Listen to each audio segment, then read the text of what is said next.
Ya, Assalamualaikum warahmatullahi wabarakatuh. Selamat pagi semuanya, apa kabar? Mudah-mudahan kalian semua dalam kondisi sehat dan juga dalam kondisi yang berbahagia. Pada kesempatan kali ini kita akan belajar tentang bilangan kuantum. Sebelumnya, minggu kemarin Anda sudah belajar tentang konfigurasi elektron, baik dengan kulit maupun dengan subkulit. Nah, kali ini kita akan belajar tentang bilangan kuantum. Apa itu bilangan kuantum? Bilangan kuantum itu merupakan bilangan yang menyatakan letak kebolehjadian elektron berada. Jadi singkatnya bilangan kuantum itu sama dengan alamatnya elektron. Nah, sebelumnya Anda sudah pernah belajar tentang ini kan sebelumnya ketika mau belajar konfigurasi elektron. Nah, atom itu terdiri dari inti atom. Nah, inti atom itu berisi proton dan neutron. Sedangkan elektron itu tersusun pada lintasan-lintasan tertentu atau dikenal dengan kulit. Nah, disempurnakan lagi pada teori atom mekanika kuantum atau teori atom modern bahwa ada istilah subkulit. Nah, gabungan dari subkulit itu membentuk kulit. Tapi ada lagi istilah orbital. Orbital itu adalah tempat kebolehjadian elektron berada. Gabungan-gabungan dari orbital itu membentuk subkulit. Nah, gabungan-gabungan subkulit itu membentuk kulit. Yang Anda kenal, kulit itu pada teori atom Bohr itu diberi lambang K, L, M, N, O, P, dan seterusnya. Sedangkan subkulit itu pada teori atom mekanika kuantum itu dilambangkan S, P, D, dan F. Di kulit pertama itu tersusun dari subkulit S, kemudian di kulit kedua ada subkulit S dan P, di kulit ketiga ada S, P, D, di kulit keempat ada subkulit S, P, D, F, di kulit kelima ada subkulit S, P, D, F, di kulit keenam ada subkulit SPD dan di kulit ketujuh ada subkulit SP. Nah, ini susunannya seperti ini. Lebih jelasnya lagi, perhatikan di sini ada inti atom. Ingat ya, kulit pertama itu menunjukkan N sama dengan 1. Di kulit pertama tadi hanya ada subkulit apa? S. Nah, ingat subkulit S itu punya orbital. Orbitalnya berapa? 1. Maka saya gambarkan ruangannya dalam bentuk kotak, ya kan, kotaknya 1. Ingat, orbital itu diisi oleh 2 elektron, ya kan, dengan arah rotasinya yang berlawanan. Ada yang tegak, ada yang terbalik. Yang tegak artinya searah jarum jam, yang terbalik itu berarti berlawanan arah jarum jam. Sedangkan di kulit kedua tadi sudah dilihat gambarnya ada subkulit S dan subkulit P. Nah, di sini saya gambarkan subkulit S itu punya orbital berapa? 1, maka saya gambarkan kotaknya 1. Subkulit P itu punya orbital berapa? 3, maka saya gambarkan kotaknya ada 3. Masing-masing orbital itu berisi 2 elektron. Nah, di S ada 2 elektron, maka di P-nya ada berapa? Ada 6 elektron, sehingga jumlah elektron di kulit kedua atau N sama dengan 2 adalah 8. Dari mana? Karena S-nya 2, P-nya 6, berarti 2 tambah 6, 8. Kemudian di kulit ketiga atau N sama dengan 3 itu ada subkulit apa saja? S, kemudian P, kemudian ada D. S punya 1 orbital atau 1 ruangan, P punya 3 orbital atau 3 ruang, sedangkan D itu ada 5 orbital atau 5 ruang. Nah, masing-masing ruangan itu berisi 2 elektron, sehingga di S maksimumnya ada 2 elektron, di P maksimumnya 6 elektron, dan di D maksimumnya ada 10 elektron, sehingga jumlah elektron di kulit ketiga itu totalnya adalah 2 tambah 6 tambah 10, jadi 18. Pada kulit keempat berarti N sama dengan 4. Ada subkulit S, kemudian ada subkulit P, ada subkulit D, kemudian ada subkulit F. Subkulit S punya 1 orbital, subkulit P punya 3 orbital, subkulit D punya 5 orbital, sedangkan subkulit F punya 7 orbital. Masing-masing berisi 2 elektron setiap orbitalnya. Berarti di subkulit S maksimum 2 elektron, di subkulit P maksimum 6 elektron, di subkulit D maksimum 10 elektron, di subkulit F maksimum 14 elektron. Nah, sekarang kalau N-nya sama dengan 5, berarti kulit kelima itu subkulitnya ada apa saja? Ada S, ada P, ada D, dan ada F. Berarti sama dengan pada kulit keempat gambarnya. Kemudian kalau pada kulit keenam ada apa saja? Ada S, P, dan D. Berarti sama dengan kulit N sama dengan 3 ya gambarnya. Sedangkan pada kulit ketujuh itu ada subkulit apa saja? S dan P. Berarti gambarnya sama dengan yang N sama dengan 2. Nah, sekarang bilangan kuantum itu terdiri dari apa saja? Yang pertama ada bilangan kuantum utama dilambangkan dengan N. Kemudian ada bilangan kuantum azimut dilambangkan dengan L. Kemudian ada bilangan kuantum magnetik dilambangkan dengan M. Kemudian bilangan kuantum spin dilambangkan dengan S. Kita akan bahas satu persatu. Bilangan kuantum utama dilambangkan dengan N. Bilangan kuantum utama itu menentukan besarnya tingkat energi suatu elektron. Bilangan kuantum utama dikaitkan dengan letak elektron dalam kulit pada model atom Bohr. Maksudnya bagaimana? Oke, misalnya saya punya Na dengan nomor atom 11, masanya 23 dengan notasi seperti gambar. Nah, kalau saya konfigurasikan elektronnya berdasarkan mekanika kuantum ya, 1s2. Nah, 1s2 berarti angka di depannya itu kan 1, itu menunjukkan kulit. Maka N sama dengan 1. Berarti bilangan kuantum utama itu dikaitkan dengan kulit. Nah, berarti bilangan kuantum utamanya untuk 1s2 N-nya sama dengan 1. Sedangkan pada 2s2 berarti N-nya sama dengan 2. Pada 2p6 berarti N-nya sama dengan 2. Kenapa? Karena angka di depannya sama-sama 2. 2s, 2p berarti ada di kulit kedua. Sedangkan 3s1 berarti N-nya sama dengan 3. Berarti ada di kulit ketiga. Jadi Na dengan nomor atom 11 konfigurasi elektronnya adalah 1s2, 2s2, 2p6, 3s1. Pada 1s2 bilangan kuantum utama N-nya itu sama dengan 1. Pada 2s2 bilangan kuantum utamanya N sama dengan 2. Pada 2p6 bilangan kuantum utama N sama dengan 2. Pada 3s1 bilangan kuantum utama N itu sama dengan 3. Sekarang bilangan kuantum azimut dilambangkan dengan L. Bilangan kuantum azimut itu memberikan informasi tentang bentuk orbital. Bilangan kuantum azimut merupakan penanda terhadap jenis subkulit. Subkulit itu kita kenal 4 ya. Ada S, ada P, ada D, ada F yang saat ini sudah terisi elektron. Nah, subkulit S itu ternyata punya nilai L-nya. Nilai L-nya adalah 0. Sedangkan subkulit P punya nilai azimutnya L-nya sama dengan 1. Sedangkan subkulit D punya nilai L sama dengan 2. Sedangkan subkulit F punya nilai L sama dengan 3. Ya, berikutnya adalah bilangan kuantum magnetik. Bilangan kuantum magnetik menentukan arah orientasi dari orbital di dalam ruang relatif terhadap orbital yang lain. Setiap subkulit itu terdapat beberapa orbital. Misal, subkulit S itu orbitalnya 1. Nah, orbital ini memiliki nilai M 0 untuk subkulit S. Subkulit P orbitalnya itu ada 3. Setiap orbitalnya itu punya nilai M-nya itu -1, 0, dan +1. Subkulit D orbitalnya ada 5.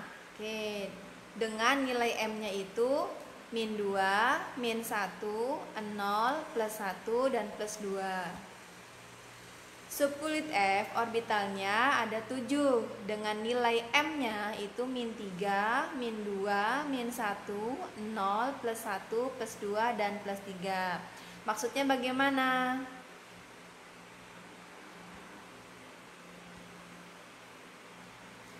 Subkulit es itu punya satu orbital, berarti punya satu ruang. Ruangannya ini diberi nilai 0.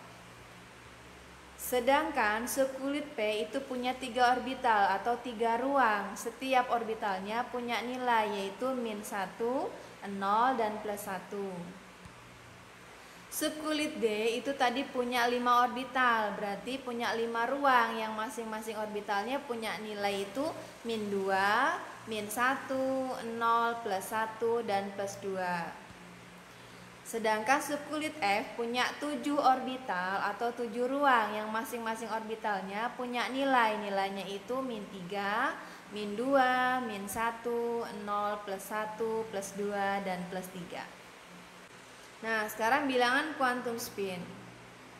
Bilangan kuantum spin itu menandai arah putar atau spin elektron pada sumbunya.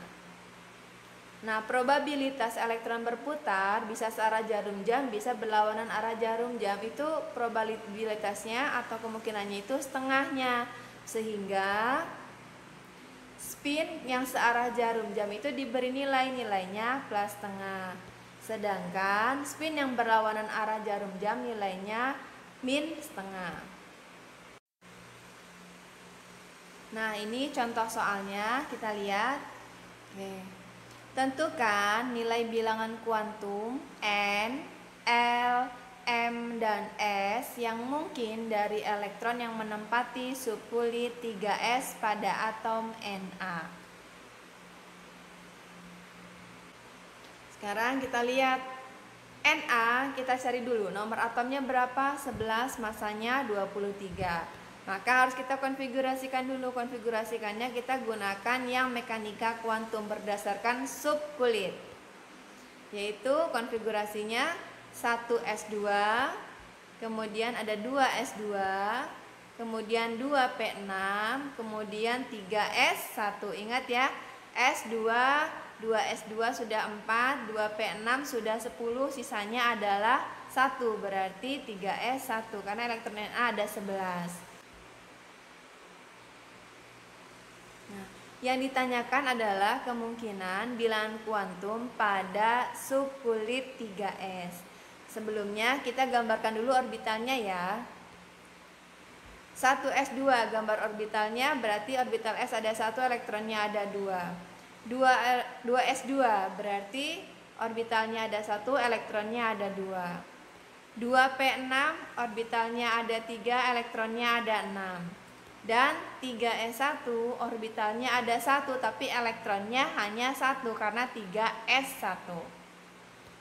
Sehingga bilangan kuantum utama itu menunjukkan N. N itu berarti angka di depan subkulitnya. 3s kan, berarti N-nya sama dengan 3. Sedangkan bilangan kuantum azimut L itu menunjukkan apa tadi? Subkulit. 3s, berarti subkulitnya siapa? S. S itu punya nilainya berapa? 0.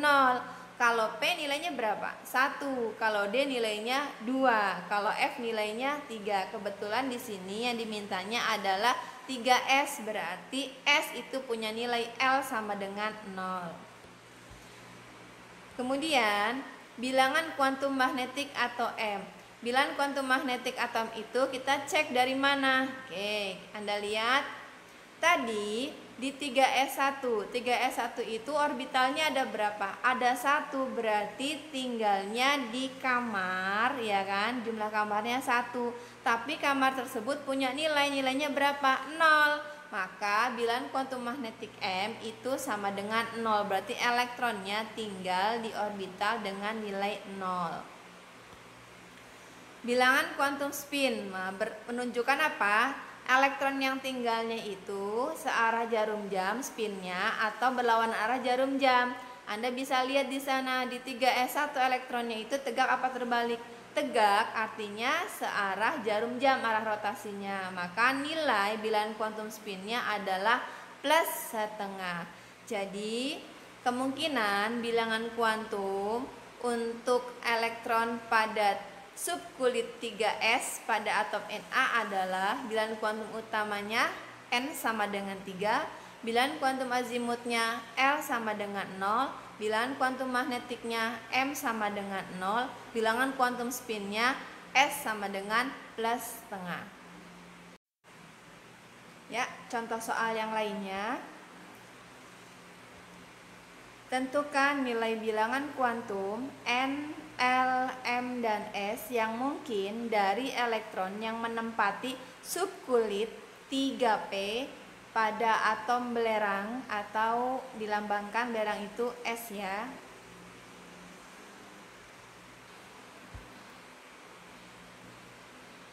Ya, cara menjawabnya. Yang pertama, ya, kita carikan nomor atom sama massa atomnya. Nah, notasinya adalah S1632. Berarti nomor atomnya 16, massanya 32. S nomor atom 16 berarti jumlah protonnya ada 16, jumlah elektronnya juga 16. Maka langkah berikutnya adalah kita buat konfigurasi elektronnya. Elektronnya ada 16 ya. Kita gunakan konfigurasi elektronnya berdasarkan mekanika kuantum, yaitu menggunakan subkulit. Yang pertama 1s2 yang kita isi, kemudian susunan berikutnya 2s2, kemudian 2p6. Berarti 1s2 elektronnya 2, 2s2 elektronnya 2, 2p6 elektronnya 6. Berarti 2 tambah 2, 4 tambah 6 sudah 10. Masih sisa ya, karena elektronnya 16. Lanjut kita isi subkulit berikutnya, yaitu 3s2. Berarti sudah berapa? 10 tambah 2 jadi 12. Sisanya berapa? 4. Lanjut. Berarti akan mengisi subkulit berikutnya, yaitu 3P. P-nya isi berapa? Isinya 4 karena sisa elektron kita tinggal 4. Nah, yang ingin kita tanyakan di sini adalah kemungkinan bilangan kuantum pada subkulit 3P. Pada subkulit 3P, nah, Anda lihat elektronnya ada berapa? Ada 4, berarti kemungkinan ada 4, ya kan, bilangan kuantumnya untuk masing-masing elektron. Nah, sebelumnya kan saya gambarkan dulu orbitalnya. 1s2 orbitalnya 1, elektronnya 2. 2s2 orbitalnya 1, elektronnya 2. 2p6, p6 itu berarti p-nya orbitalnya 3, elektronnya ada 6. Kemudian 3s2s orbitalnya 1, elektronnya 2. Sedangkan 3p, nah, p itu orbitalnya 3, tapi lihat 3p4. Berarti elektron yang mengisi orbitalnya hanya 4. Nah, pengisiannya ingat, diisi dulu satu-satu dulu kan. 1, 2, 3 dengan spin yang sejajar, ya kan, yang tegak dulu, baru nanti yang terbaliknya dari awal lagi. Jadi 1, 2, 3, keempatnya kembali ke ruang yang pertama di 3P-nya.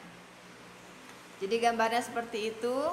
Sehingga kalau P itu punya ruang 3 atau orbitalnya 3.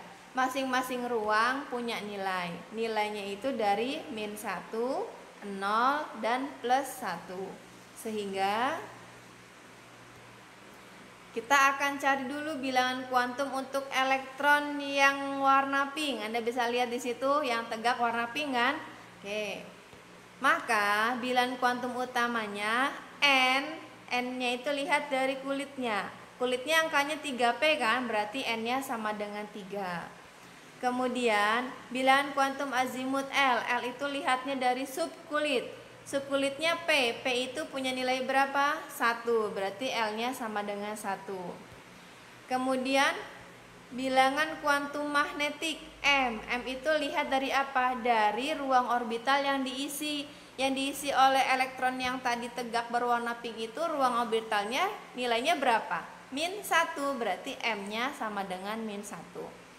Kemudian bilangan kuantum spin atau S-nya itu berarti lihat elektron yang pink ini arahnya itu tegak apa terbalik. Kalau tegak dianggap searah jarum jam, maka nilainya +1/2. Berarti ini kemungkinan yang pertama untuk elektron yang tegak. Berikutnya yang warna pink. Nah, sekarang masih di 3p4 ada elektron berikutnya yang warnanya hijau kan. Nah, nomor kamarnya masih sama, -1, 0, +1. Oke.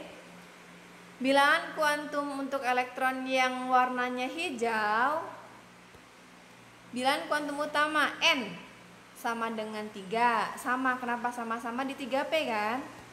Kemudian bilangan kuantum azimutnya L. L-nya sama dengan 1. Kenapa? Karena subkulitnya P.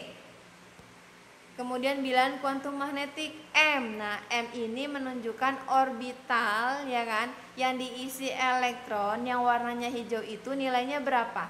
0, berarti M-nya sama dengan 0. Sedangkan bilangan kuantum spinnya berarti elektron yang hijau tadi tegak apa terbalik nih? Tegak, berarti nilai S-nya adalah plus setengah. Berikutnya masih di 3P4 dengan nilai orbitalnya itu masing-masingnya min 1, 0, plus 1. Sekarang untuk elektron yang saya gambarkan dengan spin warna merah itu bilangan kuantumnya adalah, bilangan kuantum utamanya N sama dengan 3 karena masih di 3P kan. Kemudian bilangan kuantum azimutnya L. L-nya sama dengan 1. Kenapa? Karena subkulitnya ya P. Kemudian bilangan kuantum M-nya, lihat. Elektron dengan gambar spin warna merah itu adanya di orbital dengan nilainya plus 1. Berarti M-nya sama dengan plus 1. Sedangkan bilangan kuantum spinnya, lihat. Tegak apa terbalik? Tegak, berarti searah jarum jam. Berarti nilainya plus setengah. Nah, lanjut. Masih di 3P4. Nah, ada elektron yang terbalik yang keempatnya kan. Nah, terbalik itu saya warnai dengan warna biru. Sehingga bilangan kuantum untuk elektron dengan spin yang terbalik warnanya biru ini adalah bilangan kuantum utamanya N sama dengan 3. Kemudian bilangan kuantum azimutnya L sama dengan 1 karena sama P. Tapi bilangan kuantum magnetiknya M-nya sama dengan negatif 1 karena yang spin biru itu, yang terbalik itu tinggalnya di orbital dengan nilai negatif 1. Sedangkan bilangan kuantum spinnya S, tadi kalau terbalik itu maka dianggap berlawanan arah jarum jam, maka nilainya adalah negatif setengah. Berarti untuk kemungkinan bilangan kuantum pada subkulit 3P pada atom S itu kemungkinan bilangan kuantumnya ada 4. Kenapa? Karena elektronnya ada 4. Elektron yang pertama tadi digambarkan dengan spin warna pink, elektron kedua tadi digambarkan dengan spin warna hijau, kemudian elektron ketiga tadi digambarkan oleh saya spin warna merah, dan elektron yang keempat digambarkan dengan spin warna biru. Berarti kemungkinannya ada 4.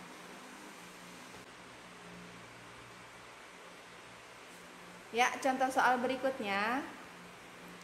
Tentukan nilai bilangan kuantum N, L, M, dan S yang mungkin dari elektron yang menempati subkulit 3D pada atom besi. Atom besi ini dilambangkan dengan Fe ya. Bagaimana caranya?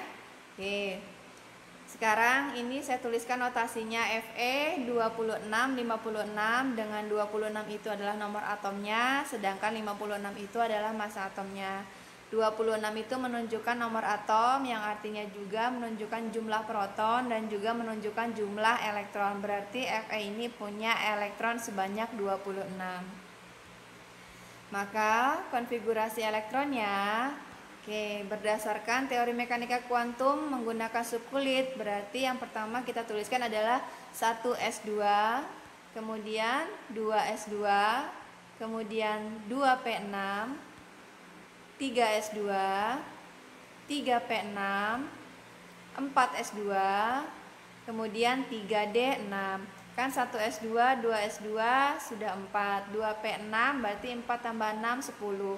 3s2 berarti sudah 12, 3p6, 12 tambah 6 berarti 18, 4s2 tambah 2 berarti 20, sisanya adalah tinggal 6, maka mengisi di subkulit berikutnya yaitu 3D. D itu maksimal 10, tapi karena sisa kita tinggal 6, maka langsung kita tulis 3D6. Nah, ini gambar orbitalnya saya tuliskan di situ. 1s2 ruangan orbitalnya 1, isi elektronnya 2. 2s2 orbitalnya 1, elektronnya 2. 2p6 orbitalnya ada 3, elektronnya ada 6.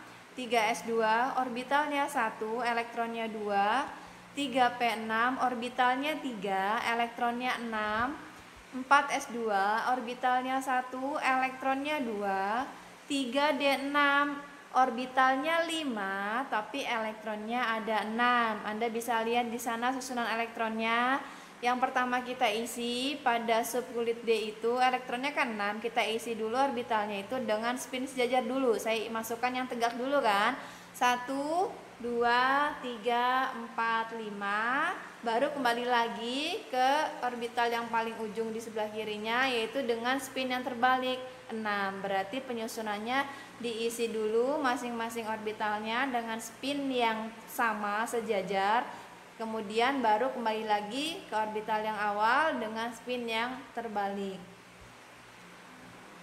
Kemudian karena yang ingin kita cari adalah kemungkinan bilangan kuantum, ya kan, pada subkulit 3D. Kebetulan di 3D itu ada 6 elektron. Maka 6-6-nya ini punya alamat, punya bilangan kuantum. Maka bilangan kuantum yang mungkin pada subkulit 3D pada atom Fe itu adalah, nah, yang pertama 3D6 kan. Nah, saya gambarkan spinnya dengan warna yang berbeda-beda. Ada merah, biru, ungu, hijau, pink, dan coklat. Nah, sekarang yang merah dulu. Bilangan kuantum untuk elektron yang saya warnai dengan spin warna merah. Nah, Anda bisa lihat. Berarti bilangan kuantum utama N-nya sama dengan 3. Ingat, N itu menunjukkan kulit. Angka di depan subkulitnya itu menunjukkan kulit. Berarti N-nya 3. Bilangan kuantum azimut L. L itu menunjukkan subkulit. Subkulitnya itu kan ada S, P, D, F. Ya, kebetulan karena ini subkulitnya D. D itu nilainya 2. Kemudian bilangan kuantum magnetik M-nya. Lihat orbitalnya. Yang spin warna merah itu, lihat tinggalnya di orbital dengan nilai berapa? Nilainya -2, berarti M-nya sama dengan -2. Sedangkan bilangan kuantum spin atau S-nya, Anda lihat spin yang warna merah itu posisinya tegak apa terbalik? Kalau tegak berarti searah jarum jam, maka nilainya +1/2. Itu kemungkinan yang pertama. Yang kedua, untuk elektron yang 3D6 untuk warna biru, ya kan? Oke. Bilangan kuantum elektron untuk yang spinnya saya beri warna biru. Anda lihat bilangan kuantum utamanya N sama dengan 3 karena sama di kulit ketiga. Bilangan kuantum azimut L-nya sama dengan 2 karena sama-sama subkulitnya adalah D. D itu nilainya 2. Kemudian bilangan kuantum magnetik M-nya, Anda bisa lihat elektron dengan spin yang warna biru itu adanya di orbital dengan nilai berapa? Nilainya -1. Berarti bilangan kuantum magnetik atau M-nya itu sama dengan -1. Kemudian bilangan kuantum spin S-nya, Anda bisa lihat yang spin warna biru itu posisinya tegak apa terbalik? Tegak, berarti nilai S-nya sama dengan +1/2. Berikutnya, kemungkinan yang berikutnya adalah elektron dengan warna ungu di situ. Anda bisa lihat bilangan kuantum untuk elektron dengan spin warna ungu, saya beri warna ungu di situ. Nah, berarti bilangan kuantum utamanya N sama dengan 3 tetap. Kemudian bilangan kuantum azimutnya L sama dengan 2 karena sama-sama subkulitnya D. Kemudian bilangan kuantum magnetik M-nya, Anda lihat orbitalnya nilainya berapa? 0, maka M-nya sama dengan 0. Kemudian bilangan kuantum spin, nah tadi elektronnya itu posisinya tegak apa terbalik? Kalau tegak maka nilainya +1/2. Kemudian kemungkinan berikutnya itu untuk elektron yang warnanya hijau, saya beri warna di situ. Anda bisa lihat di sini bilangan kuantum untuk elektron yang saya beri warna spin hijau. Oke, bilangan kuantum utamanya N-nya tetap 3 karena di kulit ketiga. Kemudian bilangan kuantum azimut L-nya sama dengan 2 karena subkulitnya adalah D. Kemudian bilangan kuantum magnetik M-nya, Anda lihat di sana untuk elektron dengan spin warna hijau adanya di orbital dengan nilai berapa? +1, maka M-nya sama dengan +1. Kemudian bilangan kuantum spin K atau S-nya, Anda lihat tadi yang hijau posisinya tegak apa terbalik? Tegak, maka S-nya sama dengan +1/2. Kemungkinan berikutnya, ya, Anda bisa lihat di sana 3D6 dengan elektron yang spinnya warna pink atau merah muda. Berarti bilangan kuantum untuk elektron yang spinnya merah muda itu adalah yang pertama bilangan kuantum utamanya N sama dengan 3, kemudian bilangan kuantum azimutnya L sama dengan 2, kemudian bilangan kuantum magnetiknya M-nya, Anda lihat orbitalnya adanya di orbital dengan nilai plus 2, kemudian bilangan kuantum spinnya karena sama-sama tegak berarti nilainya plus setengah. Kemungkinan berikutnya adalah, nah, untuk elektron dengan spin yang terbalik sekarang warnanya coklat. Oke. Berarti bilangan kuantum untuk elektron dengan spin warna coklat posisi terbalik itu adalah N-nya sama dengan 3, sama ya karena posisinya di kulit ketiga. Kemudian bilangan kuantum azimut L-nya sama dengan 2 karena adanya di subkulit D. Kemudian bilangan kuantum magnetik M-nya Anda lihat elektron dengan spin warna coklat ya kan adanya di orbital dengan nilai berapa? Min 2, maka bilangan kuantum magnetik atau M-nya sama dengan min 2. Sedangkan bilangan kuantum spin S-nya karena posisinya terbalik maka nilainya adalah min setengah. Nah, itulah kemungkinan-kemungkinan bilangan kuantum untuk elektron yang berada pada subkulit 3D pada atom Fe. Karena di 3D-nya itu ada 6 elektron, maka kemungkinannya itu bisa ada 6 kemungkinan bilangan kuantum pada atom besi di subkulit D. Ya, terima kasih materi hari ini, mudah-mudahan bermanfaat. Selamat belajar, selamat mengerjakan tugas. Assalamualaikum warahmatullahi wabarakatuh.